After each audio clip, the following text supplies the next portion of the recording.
Joining me to assess the situation, political commentator, former senior advisor to Presidents Richard Nixon and Ronald Reagan, and author of the new book, The Greatest Comeback: How Richard Nixon rose from defeat to create the new majority. It's our good friend Patrick J. Buchanan. Pat, welcome back to America's Forum. Morning, J.D. Well, doesn't feel like morning in America, or maybe if you inserted a U there. What do border hawks do with guys like Pete Sessions and John Boehner seemingly wanting to do business with the Democrats and moving forward on amnesty? Well, I think what they have to do is wake up to the reality that who really runs the Republican Party and who really controls it are the people who, the big business, the corporate types, the people who make the contributions and the money. They want an amnesty. They want this off the table.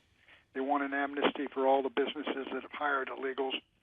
They want the Republican Party basically to fight a good fight and then go into the tank on this. And that's what the Republican Party, I believe, J.D., is going to do. No one suggests that we run around right now and have the immigration authorities pick up nannies and deport them across the border. But the idea that we're going along with an executive amnesty for 5 million people authorized by the President of the United States, and the illegal act where the President himself says he will not execute the laws of the United States and in violation of law will give benefits to lawbreakers, I think it's a capitulation, a cave-in of the Republican Party. And so what happens to the Republican Party? Does the GOP go the way of the Whigs, or will conservative grassroots recapture the party? Well, I think in off-year elections where the turnout is not heavy and the Republicans have done an outstanding job of, if you will, gerrymandering the country to their own benefit, I think they'll do well. But at the presidential level, where you've got 1 million new immigrants legally coming in every year and an untold number illegally, I think, and most of them from minorities that vote 70% Democratic, I think there's an inevitability that the Republican Party is indeed going the way of the Whigs, that at the presidential level, after around 2020, it becomes virtually impossible to win the presidency of the United States in the absence of some kind of cataclysm. So the Republicans have basically said, well, we got to get this off the table, at least the leadership and the establishment, a very different situation involving the grassroots. This, of course, the real hot button issue, but it's part of an overall spending agreement that Republicans in Congress are trying to come up with. We've got a minute left. How would you describe John Boehner's leadership? Is this a complete abdication of the grassroots, or is this a dose of realpolitik reaching out to have minority Democrats pass a spending bill to assuage the White House? Well, I think what you're getting from John Boehner, that he sees what for him is the handwriting on the table, and he's trying to manage a decorous retreat by the Republican Party on these issues. But, you ask yourself, when and where will the Republican Party stand and fight? And I don't think I think after the so-called failure of the shutdown of the government, which the Republicans did not do, the Democrats refused to pass the bill and the president to sign it. I think there's a real sense inside, I think, the Republican leadership that they can't win these fights. Wow, that's a tough thing. I have to stop you right there, Pat. America's Forum continues after this. Let's continue our conversation with Pat Buchanan, political commentator, former senior advisor to Presidents Nixon and Reagan, and author of The Greatest Comeback: How Richard Nixon Rose from Defeat to Create the New Majority. Pat, we really appreciate the extra time you're spending with us this morning. And let's turn to those protests going on across the country in the wake of the deaths of Michael Brown and Eric Gardner.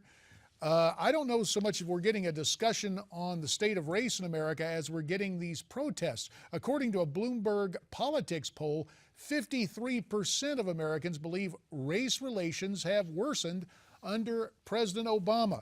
So instead of being our first post-racial president, is Mr. Obama, in fact, our most racial president? Well, I think that's a fair assessment. Not only he, but the Attorney General Eric Holder goes out to Ferguson, Missouri, and says, I'm an Attorney General, but I'm also a black man. I thought that was outrageous, and I'll tell you this.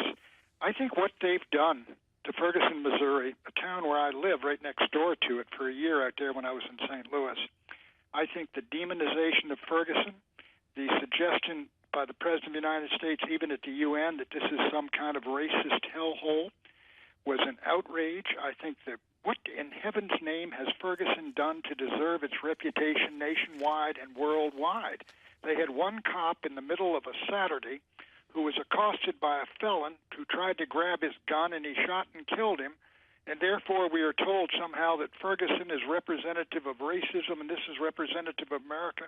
What has the Ferguson Police Department ever done, or the town of Ferguson ever done, to deserve this, J.D.?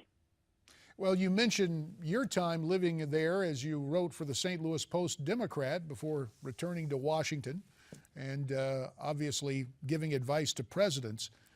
When you look at this president, and his interview will be on Black Entertainment Television tonight, on one hand, he seems to take steps to mollify or to try and tamp things down, but then he'll turn around and say something about the experience of injustice or concerns with law enforcement. Is this president trying to have it both ways? Well, he is, and he's very one-sided. Look, if there is concern among police officers of when they encounter young black males, one of the reasons might be, J.D., that young black males between 16 and 36 are the most violent and criminal community per capita of any in the United States. They commit something like 1/3 of all the crimes, violent crimes in the United States. Interracial crime in America is overwhelmingly black on white rather than the reverse. If you go into certain communities, undoubtedly you're more nervous and apprehensive than in other communities. And so I think the president refuses to recognize the problems these police face and the apprehensions they face when they're confronting folks, young black males in the community. A minute and a half remains. We heard Eric Holder at the Ebenezer Baptist Church in Atlanta say that profiling was going to end, and yet you hear talk of body cameras for law enforcement. Are we going from profiling suspects to now, in essence, profiling police officers?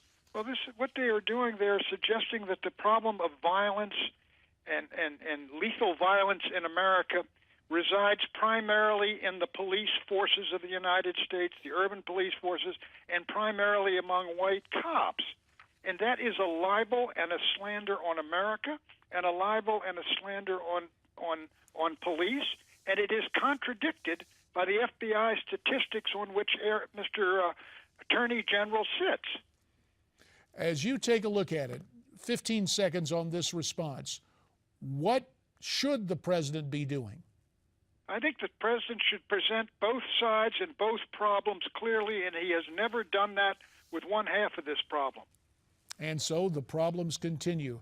And the incisive comments of one Patrick J. Buchanan. Pat, for your time, for your thoughts, for your insights, we thank you very much. And don't forget Pat's book, The Greatest Comeback, How Richard Nixon Rose from Defeat to Create the New Majority. And America's Forum will continue right after this on Newsmax TV.